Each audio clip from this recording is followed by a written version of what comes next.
Bonjour Fabien Gay, Bonjour. vous êtes sénateur communiste de Seine-Saint-Denis. Vous êtes régulièrement, peut-être pas très souvent, mais régulièrement invité sur les plateaux de télévision. Est-ce que vous ressentez aussi, comme d'autres intervenants de la Fête de l'Humanité, une lepénisation des ondes aujourd'hui ? Oui, moi je vais plutôt parler d'extrême droitisation des ondes parce que réduire malheureusement la seule extrême droite au Rassemblement national aujourd'hui n'est pas tout à fait juste, puisqu'on a une multitude aujourd'hui de gens de la fachosphère qui ont envahi les plateaux télé.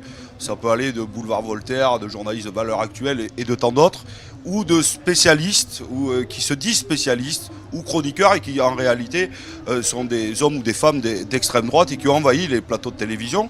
Et puis surtout, la question sociale, climatique, antiraciste, féministe est complètement sortie des plateaux. Et vous n'avez qu'une seule question, c'est les fake news, c'est la question de la délinquance et de la sécurité, la question de l'islam ou la question du terrorisme. Et parfois, ils font l'amalgame entre les trois. Et donc, malheureusement, ce qu'on s'aperçoit, c'est que, évidemment, CNews en est, je dirais, le porte-étendard, mais les autres aussi tirent sur ces questions. Et donc, dans le choix des thématiques qui vous imposent dans les débats politiques, entre guillemets, de débats sur ces chaînes d'information, c'est tout sauf du débat politique. Et en réalité, une seule ligne est à l'ordre du jour. Donc oui, on le ressent. Et puis c'est dans le choix des invités. Quand on est un homme ou une femme politique de gauche, on est souvent seul. Puisque vous avez 2-3 intervenants de droite ou d'extrême droite, un ou une macroniste, et puis vous êtes souvent le seul invité de gauche. Donc quand vous êtes seul, parfois c'est extrêmement compliqué de faire entendre une autre voix. Justement, comment on fait pour porter la contradiction dans ces conditions-là, pour porter et pour ramener le débat, ou essayer de ramener le débat sur les thématiques que vous évoquiez tout à l'heure, de l'emploi, du social, de l'écologie, les thématiques qui font la vie des gens pour de vrai. Mais c'est extrêmement compliqué. Je vais vous donner une anecdote que je n'ai pas dit tout à l'heure sur scène, mais je vais beaucoup sur LCI par exemple. Et c'est un débat que j'ai avec de nombreux journalistes, puisque j'y viens 1 ou 2 fois par semaine. Je ne vais pas trop sur les plateaux de télévision en ce moment, mais l'an dernier, je les ai beaucoup fréquentés. Et donc c'est un débat que j'ai avec LE à chaque début d'émission. Je dis, tiens, c'est bizarre. Encore une fois, les questions de délinquance, les questions sécuritaires ou de fake news. Et pourquoi on ne parlerait jamais de questions d'emploi? Pourquoi on ne parlerait jamais de questions industrielles? Pourquoi on ne parlerait jamais des questions d'énergie? Pourquoi on ne parlerait jamais des questions climatiques? Et donc même eux, ils sont en difficulté dans ce rapport-là. Ils me disent, ouais, bon, vous dites toujours ça. Et donc, à un moment donné, je le dis aussi à l'antenne. Je dis voilà, je vais répondre sur vos questions, je vais répondre sur la dernière petite polémique qui agite le lanterneau, mais qui en réalité n'est pas le vrai débat politique qu'on entend avec les citoyens et les citoyennes lorsque je suis dans ma ville de Blanc-Ménil.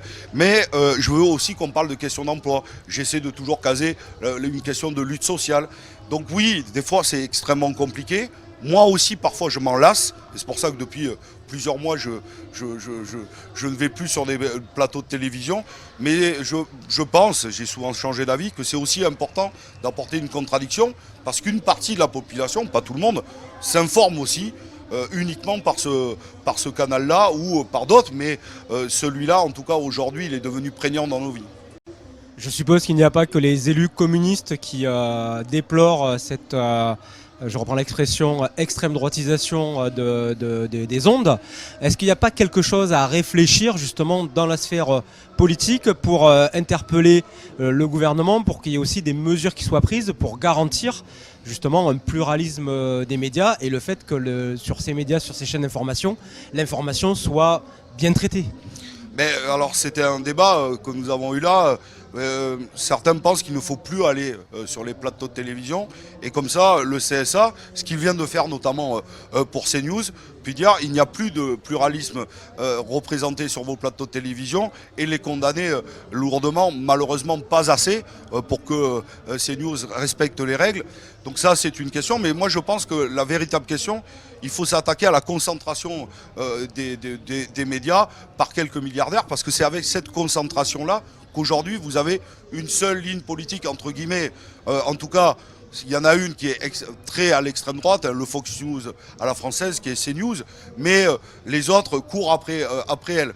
Et donc il y a une véritable question autour de la concentration et de faire vivre le pluralisme, parce que le droit à l'information, il est garanti par notre Constitution. Et donc le pluralité des idées, elle doit s'exprimer évidemment par les invités politiques autour de la table, mais elle doit aussi par, je dirais, les questions qui sont posées.